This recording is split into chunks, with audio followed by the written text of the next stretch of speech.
ഹരേ കൃഷ്ണ. എല്ലാ സജ്ജനങ്ങൾക്കും നമസ്കാരം. ഇന്നലെ നമ്മൾ പറഞ്ഞു എപ്രകാരമാണ് ഭഗവാനെ ആ യശോദാദേവി, രോഹിണി ദേവി അവർ ആ ഉണ്ണികളെ യമുനാ തീരത്ത് കുളിപ്പിക്കാൻ വേണ്ടി കൊണ്ടുപോകുന്ന സമയത്ത് ഭഗവാൻ കാണിക്കുന്ന ഓരോ കുസൃതികൾ, ഓരോ കളികൾ, അതിനെക്കുറിച്ചാണ് ഇന്നലെ സൂചിപ്പിച്ചത്. അതിൻ്റെ തന്നെ തുടർച്ചയായിട്ട് പറയുന്ന ശ്ലോകമാണ് അടുത്തത് എന്ന് പറയുന്നത്.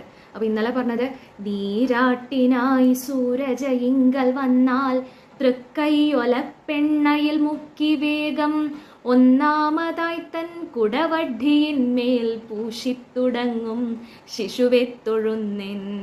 അങ്ങനെ ചെയ്യണ സമയത്ത് അമ്മമാരിങ്ങനെ അവർക്ക് ചിരി വരുന്നുണ്ട്.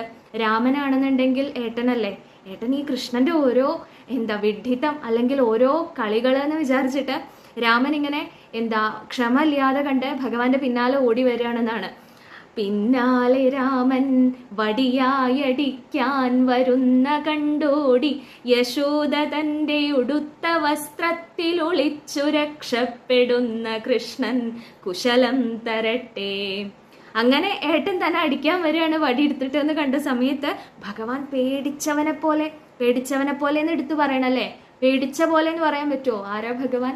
ഈ ലോകത്തിലെല്ലാവരെയും നിയന്ത്രിക്കുന്ന ആളാണല്ലേ. ഭയത്തിന് തന്നെ ഭയമാണ് ഭഗവാനെ കണ്ടു കഴിഞ്ഞാൽ എന്നാ പറയുക.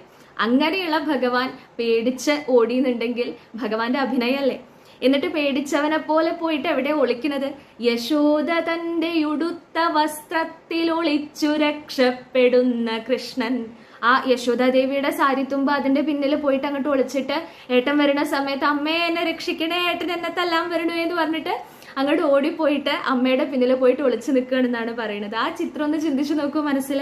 നമ്മളെല്ലാവരും ആരെയാണോ ആ അഭയത്തിന് വേണ്ടിയിട്ട്, അല്ലെ, നമ്മുടെ ഭയങ്ങളിൽ നിന്നെല്ലാം അഭയത്തിന് വേണ്ടിയിട്ട് നമ്മൾ ആരെയാണോ ആശ്രയിക്കുന്നത്, ആ ഭഗവാൻ ഇവിടെ ഏട്ടൻ അടിക്കാൻ വരുന്നുണ്ടോ എന്ന് പറഞ്ഞിട്ട് അമ്മയുടെ പിന്നാലെ പോയിട്ട് ഒളിക്കുകയാണ് ചെയ്യുന്നത്. അപ്പൊ ആ ഭഗവാനെ, അങ്ങനെ രക്ഷപ്പെടുന്ന കൃഷ്ണനെയാണ് ഓട്ടൂര് നമസ്കരിക്കുന്നത്. എന്താണ് ഈ കവി കാണിച്ചു തരുന്നത്? ഈ ഭക്തകവി നമുക്ക് ഭഗവാന്റെ പല ഭാവങ്ങളും, ഇതുവരെ നമ്മൾ ചിന്തിച്ചിരുന്നത് ഭഗവാൻ എന്ന് പറയുമ്പോൾ എന്തോ ഒരു വലിയ ഒരു സ്ഥാനത്തിരിക്കുന്ന ഒരാള്, അങ്ങനെ ഒരു സങ്കല്പമാണ്. പിന്നെയും കൃഷ്ണൻ എന്നുള്ള ഭാവത്തിൽ ചിന്തിക്കുമ്പോഴാണ് നമുക്ക് ഇത്തിരിയും കൂടി നമ്മുടെ മനസ്സിനോട് ഇത്തിരിയും കൂടി അടുപ്പം ആയിട്ടുള്ള ഒരു ഭാവമായിട്ട് തോന്നുക. അതേ കൃഷ്ണനെ തന്നെ സാധാരണ ഒരു മനുഷ്യക്കുട്ടി കളിക്കണ പോലെയുള്ള ഭാവത്തിൽ നമുക്ക് കാണിച്ചു തരുമ്പോൾ ഒന്നും കൂടി നമ്മുടെ മനസ്സിലേക്ക് അടുപ്പിക്കുകയാണ് ആ കൃഷ്ണനെ, അല്ലേ.